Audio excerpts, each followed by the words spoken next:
I'm going to make it really easy for you to understand how to calculate what you're going to need this Valentine's Day without worrying about being right or wrong. Because the first piece that everyone misses is they look at the dollars. It's not the sales dollars. You want the transactions, the actual items sold. People get caught up in this because they look at the sales numbers and they make this calculation I'm going to tell you about, and it's not accurate because it's all about the transactions. Let's just say if you had 10,000 transactions and 25% of those had a balloon on them, then you would need 2,500 balloons. If 10% had chocolates and then another 10% were teddy bears, then you want 1,000 teddy bears. I believe 1 out of 2 transactions should have some kind of an add-on at Valentine's Day. That being said, going into the holiday and tracking these numbers on a daily basis is going to allow you to hit the ball so far out of the park, you won't know where it went.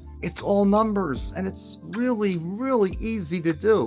As long as you follow the formula and you start by products and transactions, not sales. I will always say that transactions are what you want anyway. Sales can happen with just a big funeral or a big wedding, but transactions are actually people purchasing and coming into your store. So when I was doing my numbers, I would do it that way. And I would always need a few extra because 25% was low. 1 out of 2 were truly with an add-on. In other words, if somebody took an order and it didn't have an add-on with it, we would have the order person that handled that printer come talk to that person as well. I'm going to leave my sheet with you for you to look at, and I'm glad that you're on board with us and you're here in our Facebook group because we're going to share some really internal stuff that made my company grow like nobody else, and we're going to be selective who we give that to. But you're with AMS, you're working with Bloomerang, you're on the team. I hope you find it useful. Look at the document. It shows you how the positions were. It's just like football. You got to have your line, you got to have your backfield, you got to have your quarterback. It's no different. It's all numbers, it's all planning, and the success is going to be yours if you simply follow this program you can't miss. And then if you buy teddy bears, don't buy any teddy bears that specifically say Valentine's Day on it. You don't want to take a chance of being stuck with anything. So if you're calculating correctly, you have bears that you can sell the rest of the year. Put a ribbon on it. Balloons, I love you, be mine. Doesn't have to say Valentine's Day. So if you're going to buy 2,500 balloons, maybe 1,000 of those could be Valentine's Day. Move them out first and then let the rest be romantic.